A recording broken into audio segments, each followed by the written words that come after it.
Hi everyone, it's Nicole and I'm here with another layout that I completed at the crop.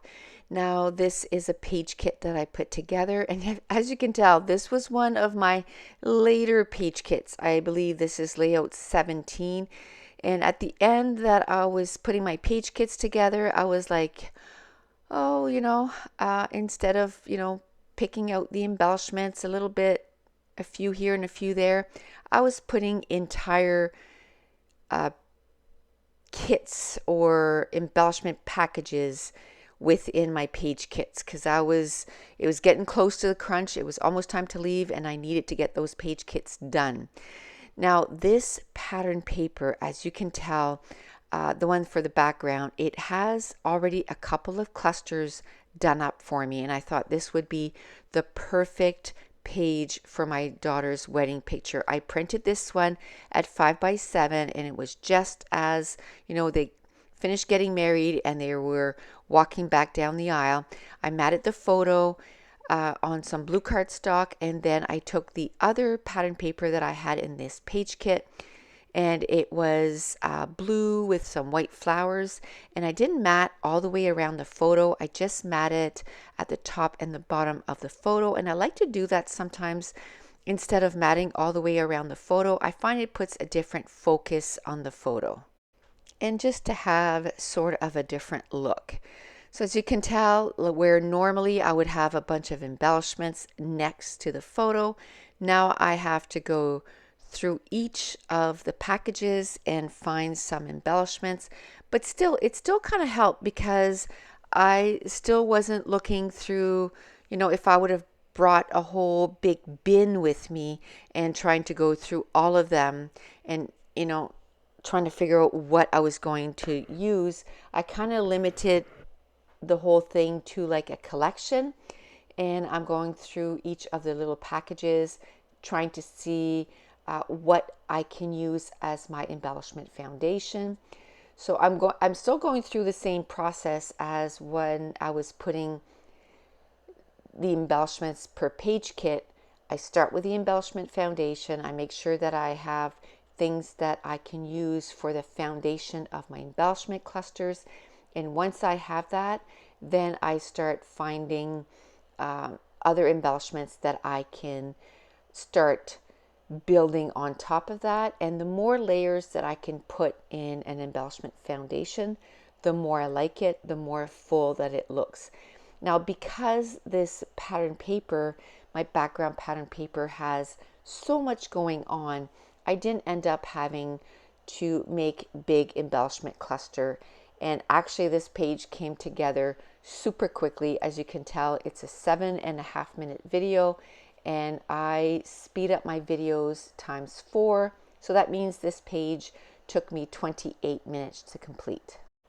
So that means if I would have picked my embellishments before, like if I would have went through these packages and just picked my embellishments, I could probably have put this page together in about 15 minutes because I wouldn't have had to hum and haw about, what I was going to take and, either cut apart so that I could use as my embellishment foundation. And this page would have came together. I probably could have knocked a good 10 minutes off. I'm really happy with the amount of layouts I got done at the crop, but now that I'm going through all those videos and I'm like, okay, well this page took me 28 minutes and this page took me 45 minutes and this page took me an hour. So altogether, 21 pages, it was probably under 21 hours. And I was there for, Friday night, we started around 3. I went to bed though, probably at midnight. So that's like, what, 9 hours? Yeah, 9 hours. Then the next morning, I never started till 9, another 12 hours. So that's math here. 21.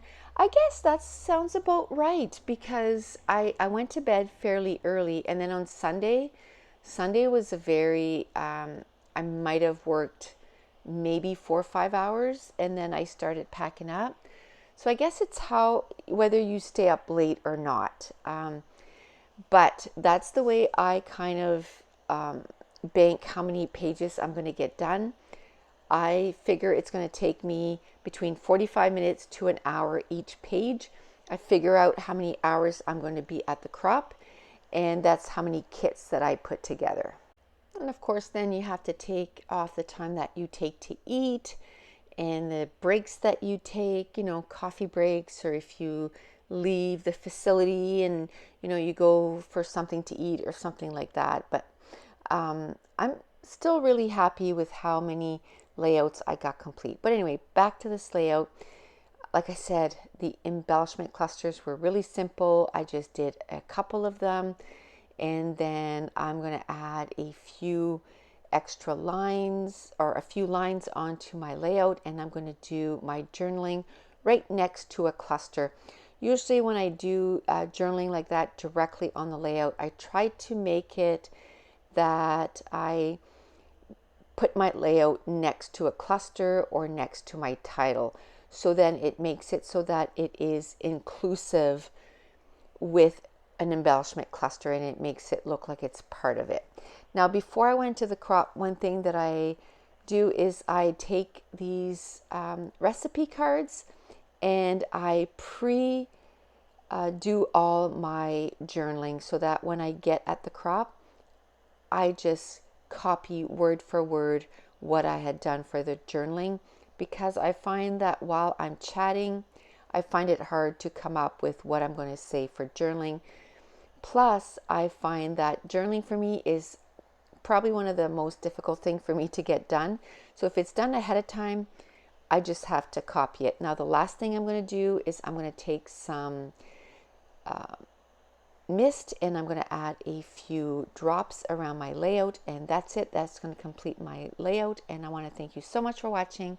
Bye.